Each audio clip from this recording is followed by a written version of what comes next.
Welcome to the Real Estate Syndication Show. Whether you are a seasoned investor or building a new real estate business, this is the show for you. Whitney Sewell talks to top experts in the business. Our goal is to help you master real estate syndication. And now your host, Whitney Sewell. This is your daily real estate syndication show. I'm your host, Whitney Sewell. Today our guest is John Paul Mendocha. Thanks for being on the show, John. Well, thank you, Whitney. Appreciate it. Glad to be here.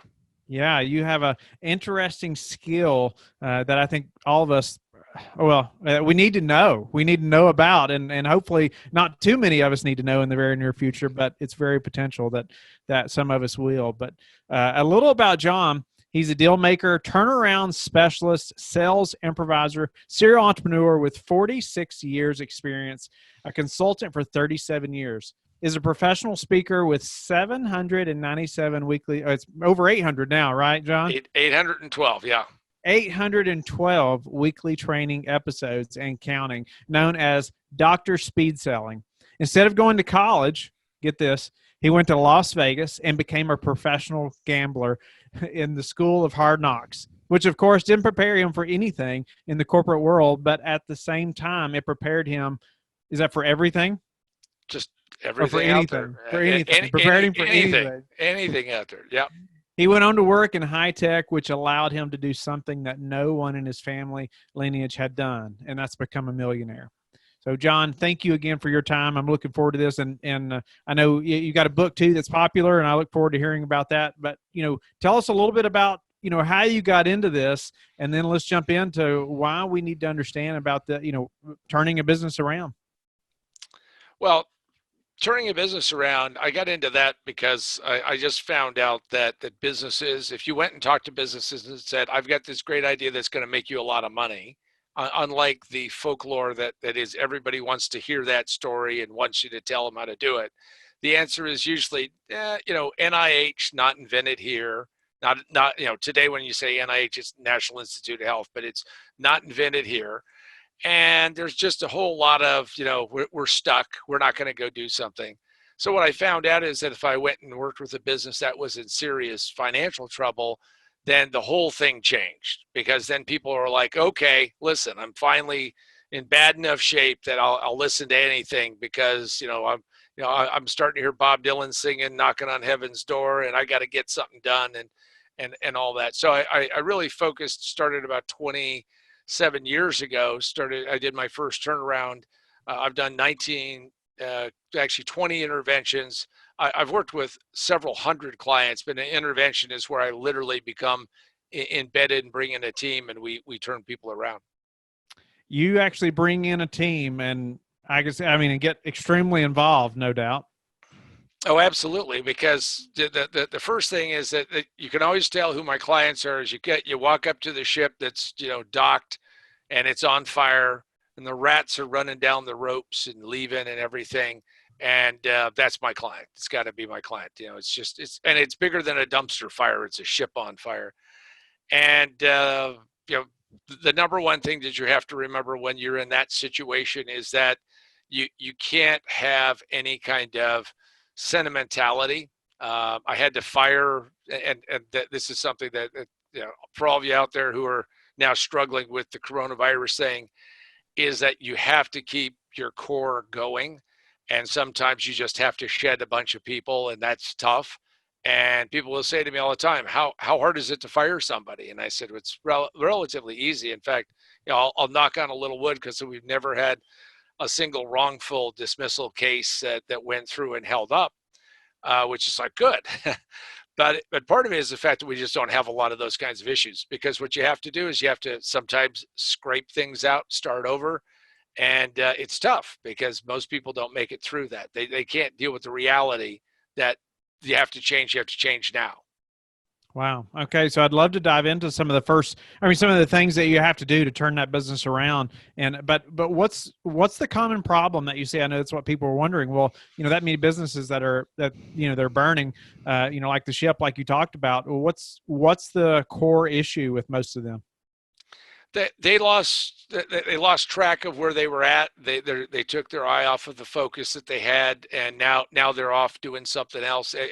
Here's the problem with entrepreneurs. I'm one of them. There's no 12-step program for us. We can't walk around and say, hey, I'm John and I'm a serial entrepreneur, and everybody go, hi, John. And what I mean by that is that we get interested in a lot of things. So we're doing this, and we're doing this, we're doing this, and what we've done is when we lose focus, is we get out of what we talk about in my book, Most Businesses Fail in the First 5 Minutes, is that we don't position ourselves. Because see, once you have a position, you've got that position. I'll just tell you a quick story about it, and this is like I think so illustrative of where people are at. So there's this rock band called Warrant, and they had the big hair and everything. And Warrant was working on their album, and the record executive said, "Listen, you got to have a kind of a song that we're going to be able to like release and make some money off of this thing." And they said, "Okay." And the guy had a pizza box, and he wrote out the lyrics for this song that would become Cherry Pie, which was their biggest hit. If you go to YouTube and you watch Cherry Pie and the scantily clad model, which, by the way, the guy who wrote the song ends up marrying. And instead of, by the way, calling the album Uncle Tom's Cabin with a nice little smoke coming out of the smokestack, they called it Cherry Pie with a picture of her and a provocatively wedge of cherry pie, as you can probably imagine. And guess what? To the day that he died in his house in Malibu, I believe, he hated that song because that song wasn't really his musical roots, but it worked. So we become successful in something, and we end up fighting against something that makes us successful. And I've seen that in people I've worked with. I have worked with developers. I've worked with builders. I've worked with tech people. I've worked with medical. I mean, it feels just, they just don't like what they're doing, and they don't like what they're doing. I don't know why, but it's like, well, I get bored with that. Why don't I go destroy my life? And that's what they do.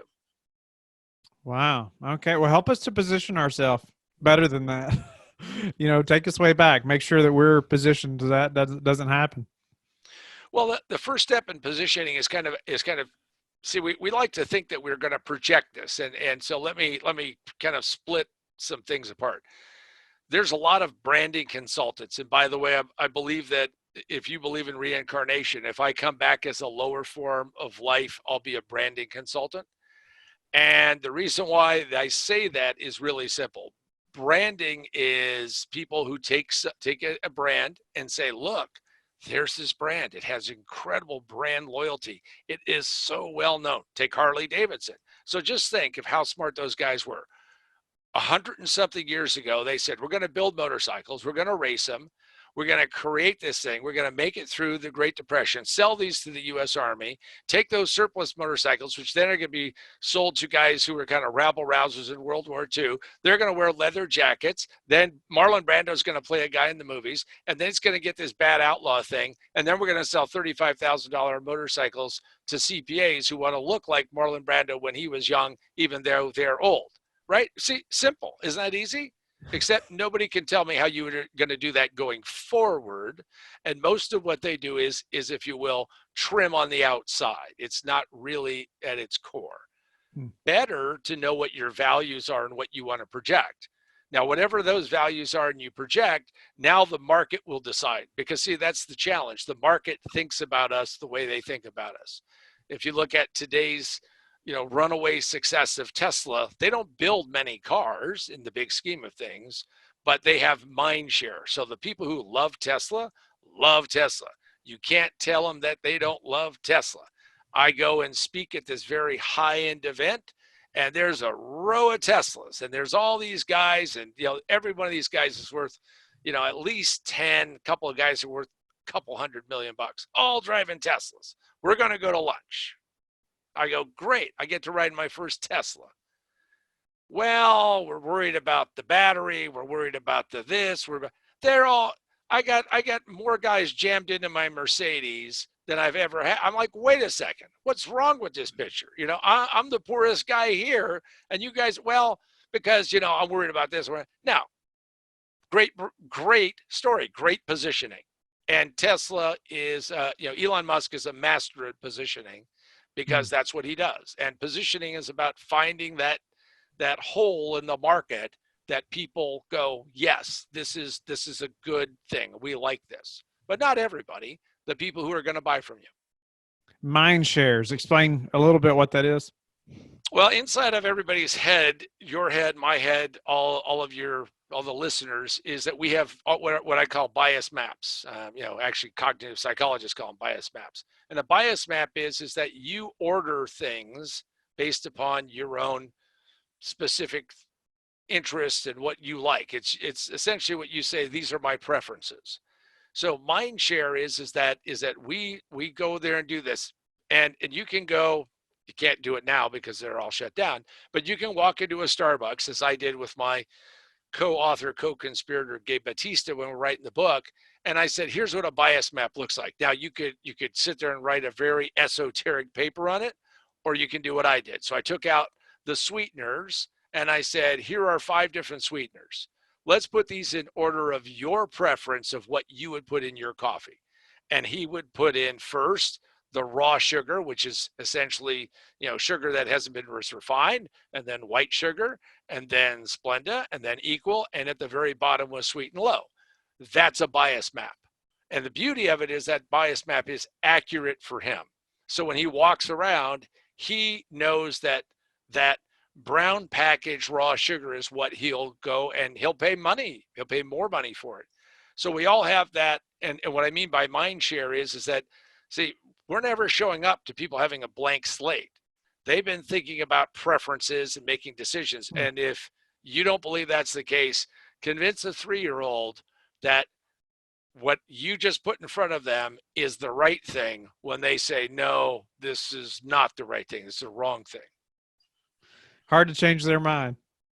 Hard to change anyone's mind. So what we have to do is we have to work with what's there. And this is why you have to position yourself, and you know what that position is. And this gets to the nub of it, which is we want to have a sharp edge. Sharp edge means that everybody to one side of it isn't going to like us and isn't going to buy from us. Everything to the other side of it, it matches, it fits, and they're going to buy from us. Now, the reason why we use a sharp edge is because if you use what is called, if you got a butter knife instead of a scalpel, what that means is that nobody is quite sure. And when you don't have that kind of sharp edge, the challenge that you run into is that you end up in the muddling middle. And we can go look at example after example after example of people getting the muddling middle, and they lose their shirt. One of the very first turnarounds I worked on is that they didn't understand that they had 2 businesses in one. And one business was $10 million. And one business was $6 million. The other one was $3 million. So what we did is I helped drive that business to $15 million. And we stripped off the $5 million appendage. Right? We cut that malignancy off. And I called it malignancy. They didn't. But we sold that for more than they were trying to sell the entire business for before I showed up. Now, the reason why that worked is that they always had a conflict because neither of those 2 items provided any synergy to the other. In fact, they detracted from each other.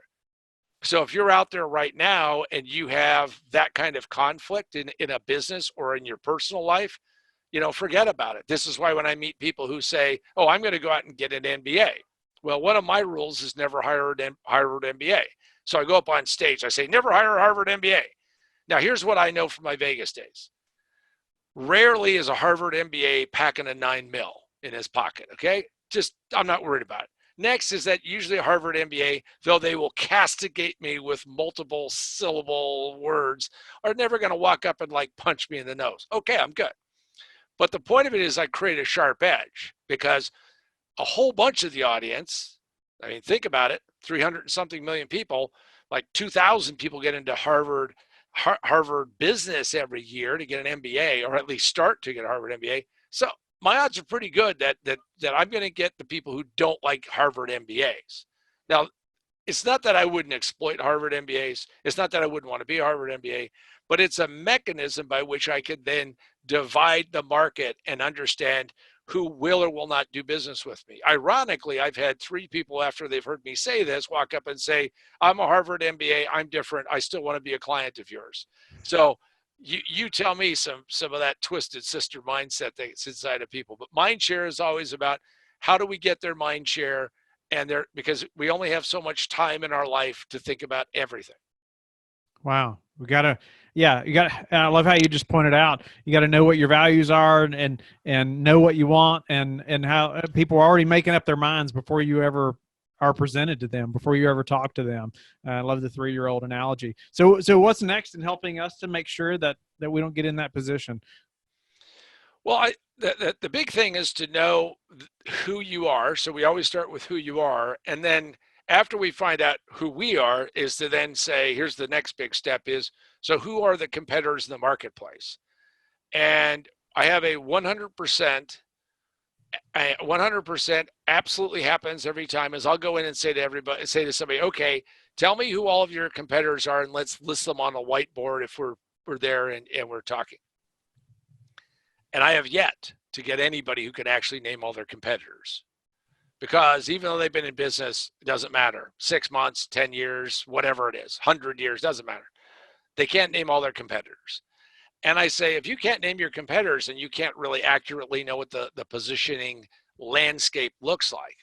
And the reason why that's important is that lots of times when we're going to go out and say, we think that we're the first to invent something, we're not. Or if we're going to go out to market and say, oh, this is an open place. See, we're looking for a green field. We're looking for a place that isn't jam-packed and crowded. When somebody says to me, John, I sell this commodity item, pick something, and I want to stand out from the crowd. I go, okay, tell me why you're different. What makes you unique? How do you stand out? And they'll tell me, things that are very blurry. Well, we've got better service. Okay, demonstrate it. What does that mean? What does better service mean to you? Well, if they can't really describe it, then they don't have it. And the second mistake that people make is they don't understand their competitive environment and what that competition looks like. And therefore, they make a very big mistake, which is they think that they're alone. They think they're isolated. They think that they're it. And we see this a lot. I see this a lot in when I see people who are like going to go out and do real estate deals, and I'll say to them, okay, so here's a box. The building is a box. How many boxes are like that around here? How many of this? Do you know the building next to it? I'll never forget. I was hanging out with a developer friend of mine, and he was telling me about he got these pads, and they're laying it out, and they're going to build this kind of building. And I said, well, who's going to lease the building? Now, understand, developers don't worry about who's going to lease the building. That isn't their job. It's just to spend the investors' money, except that eventually they have to figure out somewhere that they're going to get somebody to fill it. Well, we go out to this office park that was being built in Southern California. And I said to him, now I had done it the night before just because I knew we were going to go through this exercise. There were 34 pads, and he knew 2 of the other pads and what was going to be built. Well, I don't know. That's a problem. That's a problem. If I'm going to go spend, in his case, like $8.5 million of investor money and my reputation, I think I would want to know the playing field and the ground that we're going to fight on and what that looks like. And when are those buildings going up, and where are they in permitting, and where are they on this? So that's the second big mistake, is not knowing exactly what that marketplace looks like at this point in time, and what that looks like. I know before we were recording, I know we were talking about too, I wanted you to hit on before we run out of time, just how, handling or how to handle ourselves and positioning ourselves, but how it really starts with what's between our ears. Well, yes. So the thing that you always have to keep in mind is that positioning always starts with ourselves. The reason why in the book, most businesses fail in the first 5 minutes. It just takes them 3 to 5 years to realize that. We start off by saying you have to position yourself. If you can't position yourself, you can't position anything else. And that's a tough thing, because we all, especially us hard chargers, have read motivational books. We have, maybe we have positive thinking, statements taped on our mirror. We've got all of that stuff rambling through our head. Now, that's cool. I mean, I think that's great. However, what you have to do in positioning is you have to be very direct about what you can and cannot do and understand what you have. And it always starts with what's inside your head. Now, looking at you, you look like a thin and shaped guy, but my guess is that if I said to you, are you going to go out and break the marathon record for the Boston Marathon in 2021? Now, I don't know. Maybe you're a marathoner. Maybe you're already on your way. So when I see people who say to me, don't bet on that. Oh, okay. All right. Well, yeah. I always like to book bets, not make bets. I mean, I'm always just a guy who holds the money. So what we have to do is we have to position ourselves. What do we have? So my example of that is I came back from Vegas, and I had been in Vegas for 4 years, and I don't have a degree at all. I don't have anything that looks like a degree. And I show up, I'm working for my father, and I read the book, Positioning the Battle for Your Mind, which is the 1981 amazing book.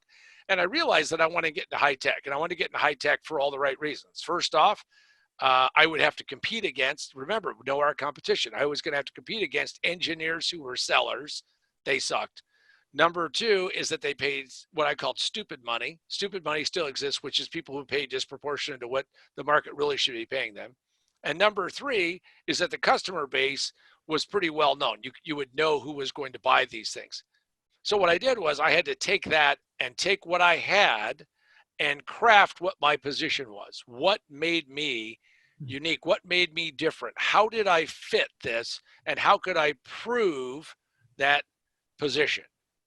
And when you're going to prove your position, every time you're doing positioning, you actually have to put over, match over this. I see things in like quadrille pads and, quadrants, but you put in what I call the frame of authenticity.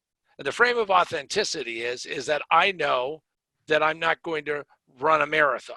I know I'm not going to be this. But what I do know is the part that I can do, I have an authentic piece to that. And whatever your authenticity is, that's what you need to focus on. In other words, find out how that fits. Now, the reason why it's between your ears is that we don't like to accept who we are. What we want to do is we want to be somebody else. I get a lot of coaching clients that way. So by the way, if you're out there and want to be a coaching client, you want to sit there and get on the couch and tell the good doctor about why you want to go do something else. It happens again and again. Had a guy who called me up and said, I want to become a Google AdWords consultant. I said, why do you want to do that? Well, I just kind of got an early retirement. Great. What did you do as an early in your job? Oh, I was a process control engineer. Wow, that's difficult. What area? Oh, semiconductors. Oh, that's interesting. Anything distinguishable? Yeah. Oh, I have 7 patents to my name. Oh, okay. All right. So and how long did it take you to get there? About 35 years. All right. So let's go take 35 years worth of capability, and let's throw that in the trash can. And now let's become a Google AdWords expert. And now you're competing with, you're competing with men and women who are 20, who are trying to figure this out, and everybody else. Not a good idea. Now, he eventually found the coach of his dreams, and he became a Google AdWords consultant. And I think he's, making minimum wage, because he went from a guy who was literally as a process engineer for a company who was making really great money. And he decided I'm tired. I'm not going to do that anymore. Well, let's figure out how to do that better, because that's who you are. And that's what I mean by it's between your ears. That's interesting. You say the problem is we want to be somebody else. Oh, absolutely. Absolutely. I mean, I'll give you another example is that I have helped lots of different industries, and I'm sitting there talking to a bunch of auto repair shops.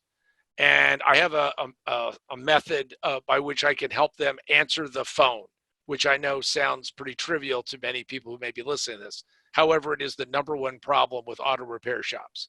It is the choke point. So I have this thing called Fix the Phone. Still have it. I just don't actively market it right now. And what it is I take all the years experience that I've had working with phone rooms. I actually started in a call center when I was 15, and stories go on. But anyway, so I go up and I sell Fix the Phone. It's $1,000, $1,000. have a great hour and a half, make $55,000, feel great. Hey, good split with the promoter, everybody's happy. That evening, the guy who, another good friend of mine, comes up and says, I'm going to teach you how to flip real estate. He does $278,000. Now, what did all the guys who bought my kit say? John, we want to make more money so we can go flip real estate. Why? Because they didn't want to be in the auto repair business, even though it was a good business for them, even though they didn't even get close to their potential. Well, let's go learn another business. How hard can real estate really be? I mean, how really? And you go, are you kidding me? It's a totally different business than repairing cars. And that happens a lot. Now, it doesn't mean that you're chained to the oar. We can learn how to pivot, but what you have to do is you have to stay authentic. Doesn't mean you can't transition and transform yourself, but the really important thing is do it carefully so you don't end up being that person who said, I was on the flying trapeze and there wasn't another one on the other side when I let go of this one.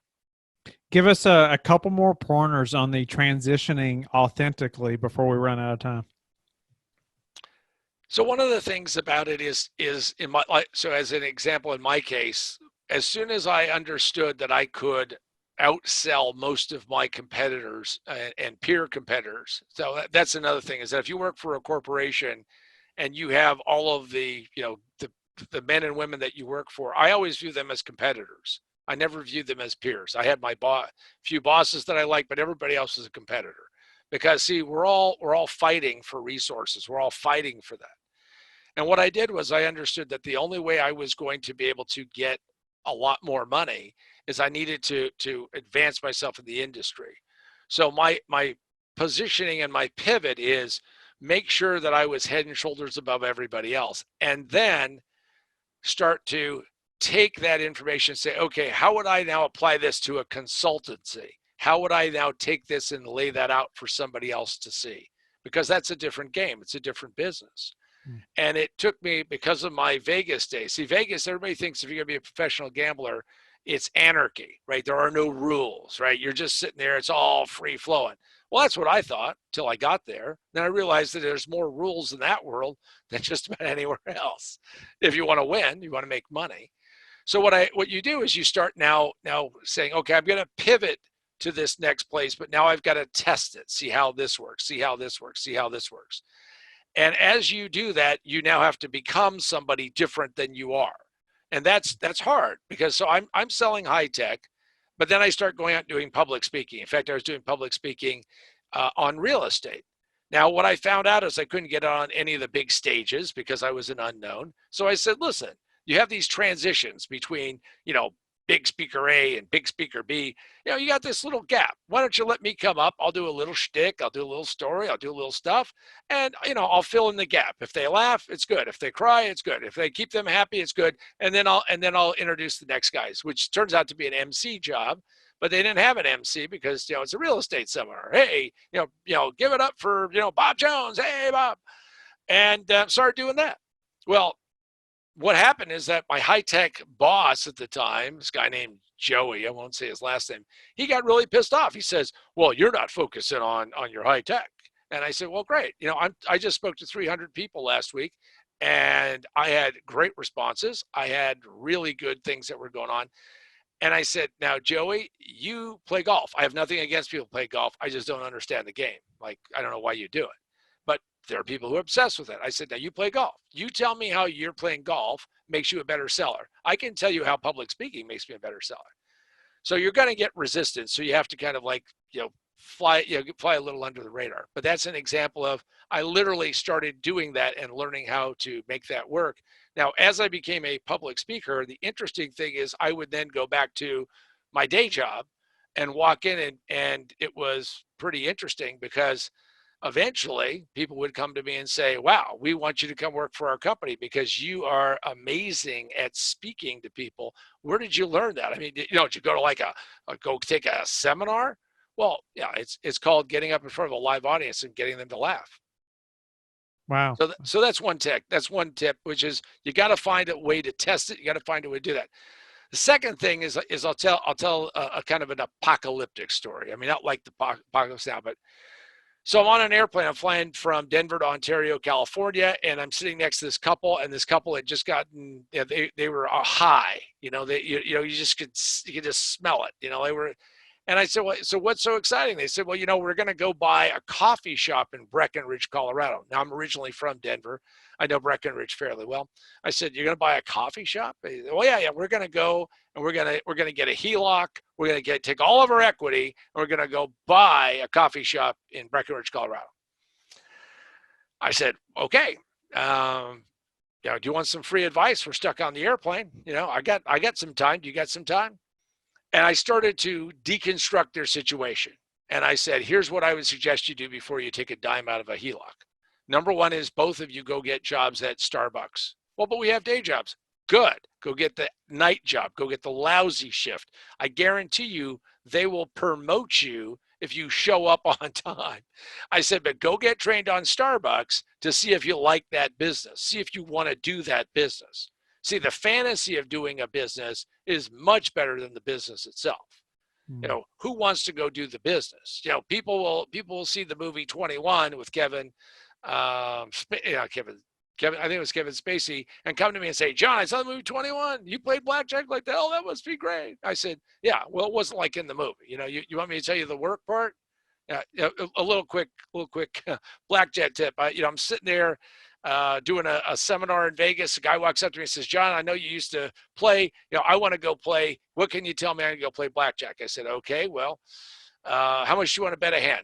$25 a hand. I said, okay, it takes 400 units to go sit at the table. Well, how much money is that?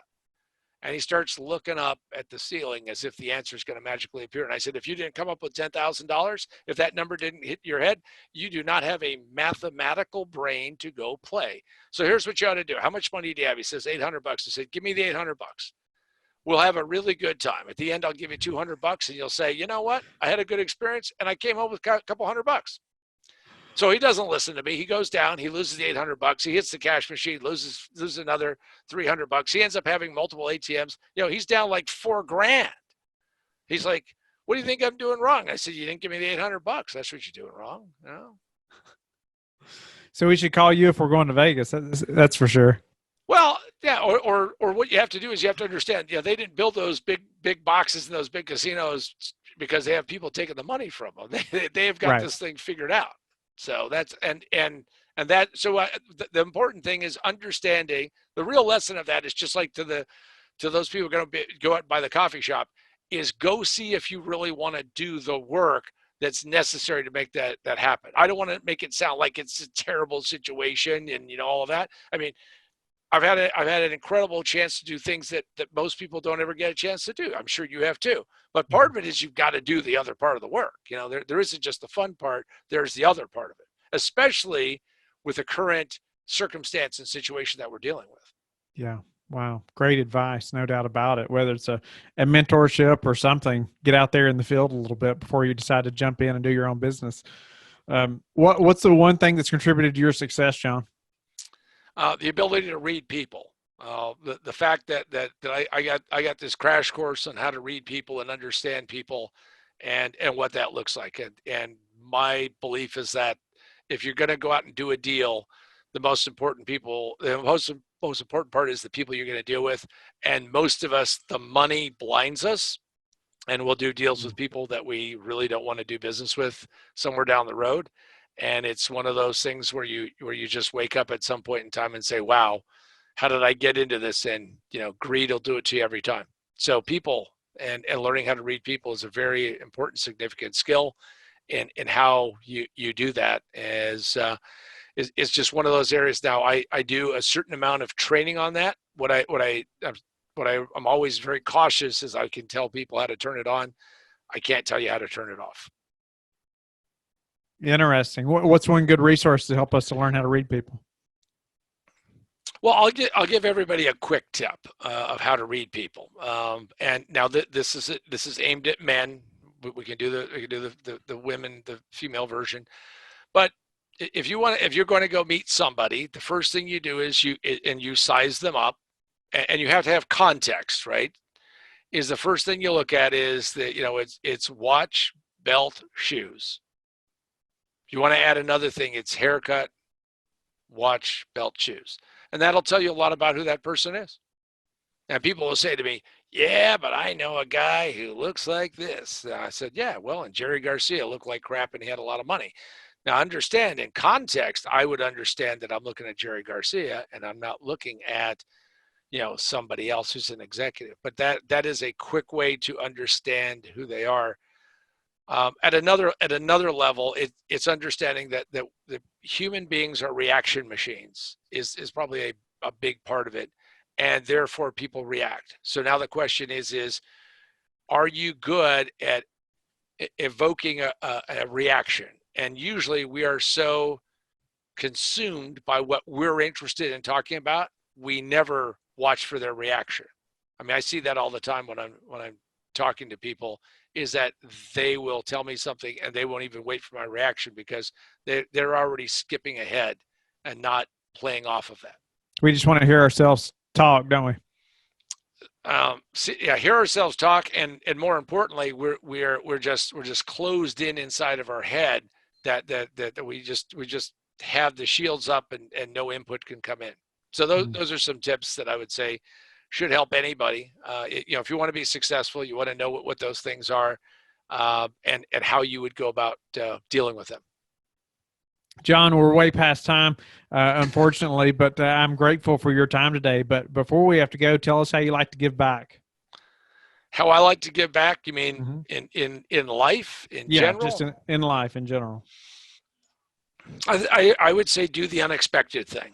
Do something that people don't expect, and don't expect any reward, and don't do it because you're going to go get a plaque or do something like that. Do something small and help people out. The other day I was at the Costco, and there was a guy who was, turned out to be 81, and he was very nervous because of the virus, and he had a case of water, nothing else but water. And I said, why don't you just go ahead of me? And the guy, you thought I'd give the guy, $100 or something. So do the unexpected, help people out, and find ways to help people out, and do it without expecting that you're going to ever get anything back other than that you help people out. Love that. And tell people how they can get in touch with you, learn more about you and your book. So they can go to positiontowinbook.com, positiontowinbook.com. They can go to Amazon, and all they have to do is go and find Most Businesses Fail in the First 5 Minutes. And if you type that in, you'll see me. And we have a Kindle version. We also have a paperback version, and away you go. Thank you for listening to the Real Estate Syndication Show, brought to you by LifeBridge Capital. LifeBridge Capital works with investors nationwide to invest in real estate, while also donating 50% of its profits to assist parents who are committing to adoption. LifeBridge Capital, making a difference, one investor and one child at a time. Connect online at www.lifebridgecapital.com for free material and videos to further your success.